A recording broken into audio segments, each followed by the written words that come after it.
तकरीबन 3.5 घंटे की मैराथन बैठक खत्म हुई 7RCR में। कहा गया कि आप अपने अपने मंत्रालय के उन प्रोजेक्ट को बताइए जो लंबित पड़े हैं। ध्यान दीजिए, मौका मिले तो कभी किसी भी मंत्रालय की साइट पे चले जाइए, देख लीजिए, वहाँ जितनी भी प्रोजेक्ट पूरे नहीं हुए हैं सबका कच्चा चिट्ठा है, लेकिन जानकारी निकल कर आई, मांगा गया है वो पूरा प्रोजेक्ट जो अभी तक पूरे नहीं हुए हैं।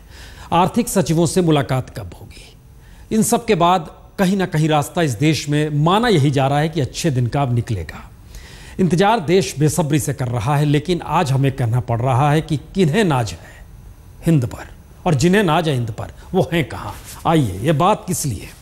ये बात दरअसल इस देश के भीतर जिस तरीके से अलग अलग जगहों पर बलात्कार की घटनाएं हो रही हैं, जो बात सामने निकल कर आ रही है, उसमें हर जहन में कुछ सवाल उलझे हुए हैं कि सजा ऐसी कि कोई शख्स दोबारा उस दिशा में कदम ना उठाए, ऐसा होता नहीं है। स्थिति ऐसी कि राज्य दर राज्य, चाहे वो बीजेपी शासित राज्य हो या कांग्रेस शासित राज्य, या फिर तीसरे मोर्चे को लेकर अलग अलग छत्रपों की सत्ता जहां जहां मौजूद है, हर जगह स्थिति बिगड़ी हुई है। लेकिन शुरुआत करते हैं दरअसल उन परिस्थितियों से जो लोग बदायूं देख रहे थे, उनके सामने अब झालावाड़ आ गया है। यूपी, राजस्थान, एक तरफ बीजेपी आज सड़क पर थी, दूसरी तरफ हो सकता है कल कांग्रेस सड़क पर हो। रिपोर्ट देखिए।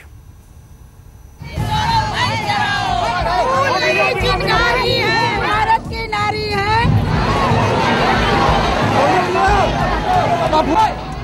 यह नजारा लखनऊ का है। यूपी की अखिलेश सरकार के खिलाफ बीजेपी की महिला कार्यकर्ताओं का प्रदर्शन। बीजेपी के इन कार्यकर्ताओं में गुस्सा है कि बदायूं में 2 बहनों के साथ बलात्कार कर सरेआम फांसी दे दी गई। जाहिर है गुस्सा जायज है।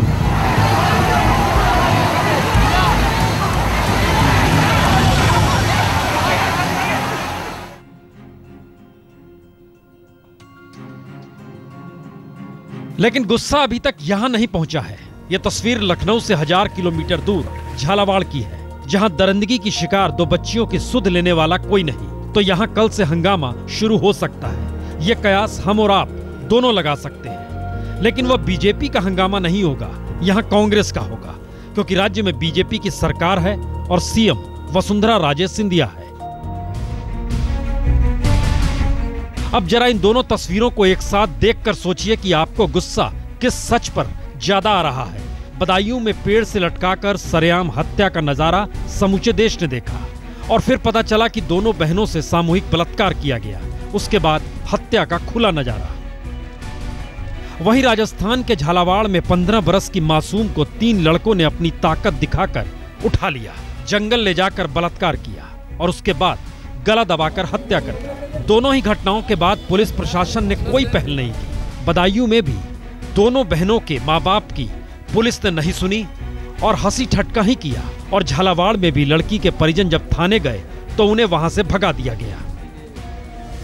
बदायूं में लड़की के बाप को पुलिस ने कहा, हमारा यही काम है कि भागी हुई लड़कियों को खोजें, और झालावाड़ में लड़की के माँ बाप को पहले तस्वीर लाने को कहा गया, फिर कहा हमारी ड्यूटी तो वीवीआईपी में लगी है, तुम्हारे लिए हम नहीं हैं। जी, बदायूं राजनीतिक पर्यटन का राष्ट्रीय चेहरा बन चुका है। झालावाड़ कल से राष्ट्रीय पर्यटन का दूसरा स्थल बन जाएगा। क्या वाकई इन 2 स्थितियों में देश के हालात ठीक हो जाएंगे? इंतजार कीजिए। इंतजार कीजिए और सोचिए किन्हें नाज है हिंद पर। जिन्हें नाज है वो पर्यटन के तौर पर क्या जा रहे हैं बदायूं। तस्वीर देखिए, एक के बाद एक वहां पर पहुंचने का सिलसिला शुरू होता है। चाहे राहुल गांधी हो, मायावती हो, रामविलास पासवान हो, मीरा कुमार हो, धर्मेंद्र यादव, चिराग पासवान, तादाद हो सकता है बढ़ती चली जाए, लेकिन इन सब के बीच किसकी जुबान से ऐसी बात निकली जिसके बाद उस गांव के लोगों को या उस परिवार के परिजनों को भरोसा जाग रहा हो? यकीन जानिए, भरोसा किसी में नहीं है। लड़की के बाप से आज ही पत्रकारों ने पूछा, मीडिया चली जाएगी तो उसके बाद क्या होगा? सुनिए क्या कहते हैं वो। हाँ, ये लोग कह रहे हैं कि यहाँ मीडिया वाले चले जाएंगे, नेता चले जाएंगे, फिर अभी हमारी 3 साल बकाया हैं, मैं महाभारत बना दूंगा, ये खबर आ रही है, कह रहे हैं लोग। आज सुन रहे हैं कि कौन लोग कह रहे हैं? ये आखिरी कह रहे हैं। और आप क्या चाहते हैं कि अब सुरक्षा के लिए क्या किया जाए? आपकी हमको सुरक्षा के लिए केंद्र से गार्ड की जरूरत है। आपको राज्य सरकार पे मुझे कोई भरोसा नहीं है। बहुमत के साथ उत्तर प्रदेश में सत्ता में आई है अखिलेश सरकार, भरोसा नहीं है। बहुमत के साथ देश ने दिल्ली में भी सत्ता बनाई है। दिल्ली से नेता वहां पहुंचे हैं। सरकार बनने के बाद, ठसक के बाद हर बात कहने से कतरा नहीं रहे हैं कि न्याय होना चाहिए, मुलायम सरकार को गद्दी छोड़ देनी चाहिए, इस्तीफा हो जाना चाहिए, सीबीआई जांच होनी चाहिए। सारी बातें कही जा रही हैं, लेकिन उस गांव के भीतर क्या है ये हम आपको दिखाएंगे। लेकिन पहले नेताओं की बात। सीबीआई इंक्वायरी होनी चाहिए और सीबीआई इंक्वायरी से भी जरूरी न्याय मिलना चाहिए। अंत में जिन्होंने ये गलत काम किया है उनको पता लगना चाहिए कि हिंदुस्तान में ऐसा काम नहीं किया जाता। ह्यूमन डेवलपमेंट नहीं होगा, गरीबों की, कमज़ोरों की सुरक्षा नहीं होगी, हमारी माँओं की, बहनों की इज्जत नहीं रखी जाएगी, तो डेवलपमेंट का कोई अर्थ नहीं रह जाता है। हमें इस बात पर ध्यान देना चाहिए। मैं कड़े शब्दों में निंदा करती हूँ और मैंने तुरंत ही प्रेस कॉन्फ्रेंस बुला के लखनऊ में इस पूरे प्रकरण की सीबीआई से जांच कराने की मैंने मांग की। ना तो मुख्यमंत्री और ना ही कोई मंत्री जो है ये घटना स्थल पर आया है। इसका मतलब है कि या तो पब्लिक से डरे हुए हैं या वो मुजरिम को बचाने की कोशिश क्या कहते हैं कर रहे हैं।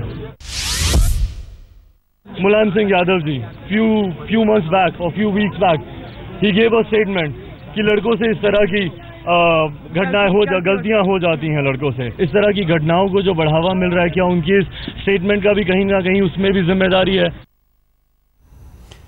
आंकड़े हम आपको दिखाएंगे।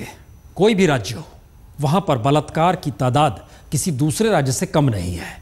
आप हिसाब लगाने लगेंगे कि कहां पर ज़्यादा हुए हैं तो पता चलेगा कि उंगलियों पर गिने जा सकते हैं। यह स्थिति कमोवेश उन तमाम राज्यों में है जहां के नेता इस वक्त खड़े होकर बदायूं में बात कर रहे थे। इसीलिए सवाल है, जिन्हें नाज है हिंद पर वो कहाँ है, ये तलाश जारी है। लेकिन सवाल बदायूं के उस गाँव तक हम पहुँचे उससे पहले झालावाड़ बीच में खबर आ गई। झालावाड़ में मुख्यमंत्री का इलाका है। उन्होंने ट्वीट करके कहा जो भी इसमें आरोपी होंगे, दोषी होंगे, उन्हें सजा मिलेगी। ट्वीट करके जानकारी दी गई। कल्पना कीजिए, अपना लोकसभा क्षेत्र, अपने राज्य की मुख्यमंत्री ट्वीट कर रही है, और उस राजस्थान में जहां सबसे कम स्मार्टफोन है। संकट ये नहीं है, पहले झालावाड़ के भीतर का सच देखें तब उसके बाद इस पर आते हैं। पहली तस्वीर बकानी ताना क्षेत्र के खुड़ी गांव की है और दूसरी तस्वीर झालावाड़ शहर की। यह वसुंधरा का गृह जिला है, राज्य की महिला सीएम का लोकसभा क्षेत्र, जिन्हें अपने वोटरों से बेहद प्यार है। लेकिन पुलिस प्रशासन बेसुध है। इसीलिए खुड़ी गांव की 15 साल की मासूम का अपहरण कर उसके साथ गैंगरेप होता है और फिर गला दबाकर हत्या कर दी जाती है, तो भी पुलिस अपने पुलिसिया अंदाज में ही रहती है। लेकिन हल्ला मचता है तो एसपी और डीएम गांव पहुंचते हैं और गांव वालों को इंसाफ का भरोसा दिलाते हैं। लेकिन गांव वाले पुलिस पर भरोसा नहीं करते। उसके बाद मुआवजे का लालच भी दिया जाता है। लोगों में इससे गुस्सा आ जाता है और लोग इस गुस्से के जरिए जब पुलिस की ही घेराबंदी करने लगते हैं तो एफआईआर लिखने से मना करने वाले सिपाही को सस्पेंड कर यह ऐलान कर दिया जाता है कि सब कुछ ठीक ठाक है, अब न्याय हो गया या फिर आगे न्याय होगा। यह तो गांव का हाल है। लेकिन गांव से दूर शहर में भी अंधेरा घना काफी ज्यादा है।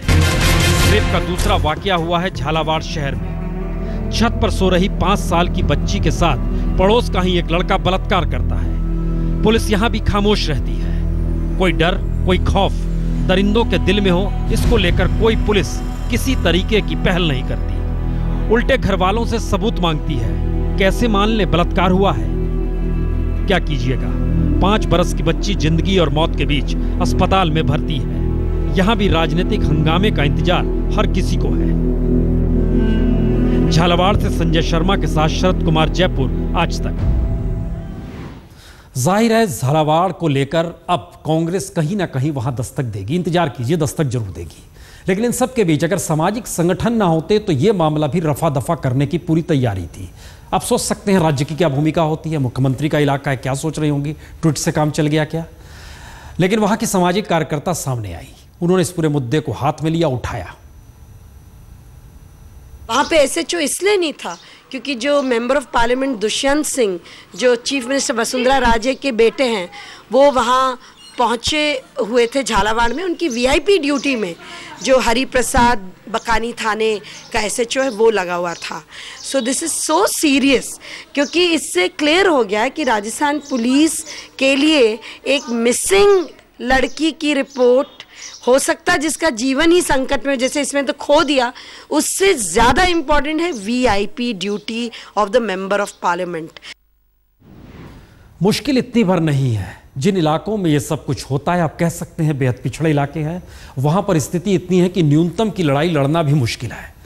और न्यूनतम को लेकर विकास के चकाचौंध दिखाने की स्थिति में लखनऊ भी है, दिल्ली भी है। लेकिन इस देश में जो गैंगरेप की शिकार होती हैं, उनके जो अपराधी होते हैं, उनको क्या सजा मिलती है? 10 साल की सजा। लेकिन हमको लगता है एक नज़र आपको दिखा दें दुनिया के दूसरे हिस्सों में कैसी सजा होती है। मसलन सऊदी अरब, हत्या, बलात्कार, अप्राकृतिक सेक्स पर सिर धड़ से अलग करने की सजा है वहां पर। सार्वजनिक जगहों पर ले जाकर एक झटके में सिर अलग कर दिया जाता है। यह सऊदी अरब की स्थिति है। अगला देश देखते हैं, चीन में बलात्कार की सजा फांसी, उससे कम नहीं। कुछ मामलों में नपुंसक बनाने की भी सजा है। उत्तर कोरिया, बलात्कारियों को सिर में गोली मार दी जाती है। अफगानिस्तान, बलात्कारियों को फांसी या गोली मारकर सजाए मौत। यह स्थिति अगर है, इन सब के बीच राष्ट्रीय मानवाधिकार आयोग ने चिंता व्यक्त कर दी। इतना ही नहीं, संयुक्त राष्ट्र की तरफ से भी एक बात आई। उनकी तरफ से कहा गया बदायूं की घटना सिर्फ बलात्कार या हत्या भर नहीं है, यह तो ह्यूमन राइट, मानवाधिकार के तहत पूरा मामला आता है। आइए जरा उस गांव की हालत हम आपको बता देते हैं जहां पर 2 बहनों के साथ बलात्कार हुआ और फिर हत्या कर दी गई। स्थिति क्या है उस गांव की?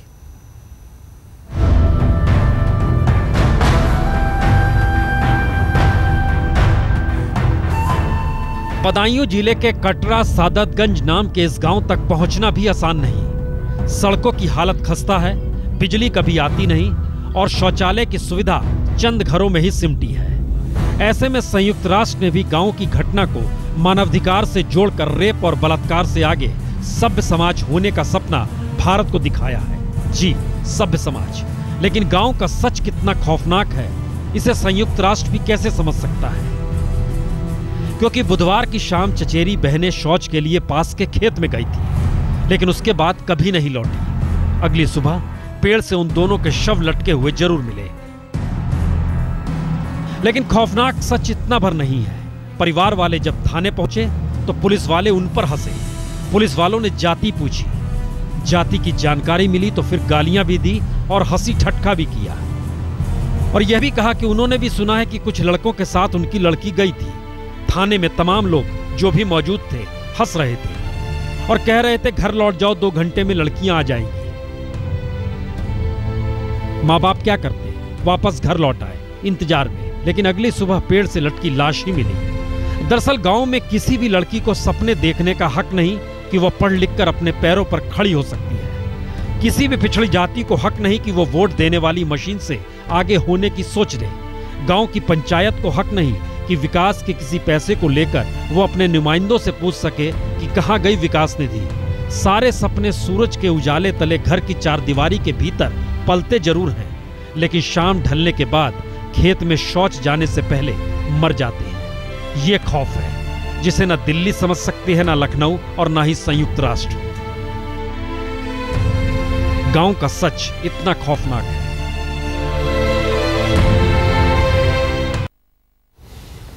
अब इन दीवारों के बीच चलते हुए उन कच्ची पक्की सड़कों से अगर गांव की स्थितियों को नापिएगा, उसके बाद कहिएगा कि न्याय मिल जाएगा, चाहे वो लखनऊ से आवाज आए या दिल्ली से। ये बेहद मुश्किल सवाल है। जांच कोई भी करा लीजिए। जो 5 आरोपी हैं, आज उनको डीएनए टेस्ट के लिए ले जाया गया। तस्वीर हम आपको दिखाते हैं। उनको डीएनए, ये 5 आरोपी को आज ले जाया गया और इनके डीएनए टेस्ट के बाद अब ये बात पुलिस तरफ कह रही है कि देखें, हमने कार्रवाई शुरू कर दी है और जिस तरीके से जो सारी घटनाएं हुई है उसमें पुलिस को लेकर उंगली नहीं उठनी चाहिए। पुलिस ने बहुत चुस्ती दिखाई है, बहुत फुर्ती से इस काम को अंजाम दिया है। लेकिन सवाल अब हम आपको दिखाते हैं कि ये सवाल क्यों बड़े होते जा रहे हैं कि इस देश के भीतर स्थिति क्या है। अलग अलग राज्यों की हम एक ईयर चुनते हैं, मान लीजिए 2012, क्या स्थिति है। उत्तर प्रदेश, 1963 यहाँ पर बलात्कार की सिर्फ 2012 की स्थिति है। बिहार में 927, गुजरात में 473, हरियाणा में 668। कम ज़्यादा की स्थिति आप देखिए, मध्य प्रदेश सबसे ज़्यादा 3425 बीजेपी की सत्ता है, महाराष्ट्र कांग्रेस की सत्ता 1839, ओडिशा 1458, पंजाब में 680, राजस्थान में 2049, पश्चिम बंगाल में 2046, कर्नाटक में 621, जम्मू कश्मीर में 303। देश के मानचित्र पर इस तरीके से राज्यों को अगर टटोलते चलिएगा, उसके बाद जहन में आएगा कि अगर हर जगह बलात्कार इतने बढ़ रहे हैं, कुछ राज्य कुछ देश और छूट गए थे। हम कुछ देश की भी स्थिति आपको दिखा देते हैं जहां पे बलात्कार करने पर क्या सजा होती है। मसलन ईरान, बलात्कारियों के दोषी को फांसी की सजा है। ये कुछ और देश हम आपको फ्रांस में बलात्कारियों की सजा 20 साल तक की जेल है। भारत में 10 साल है, ये हम बार बार आपको बतला रहे हैं। यहाँ पर अभी भी फांसी का प्रावधान नहीं है।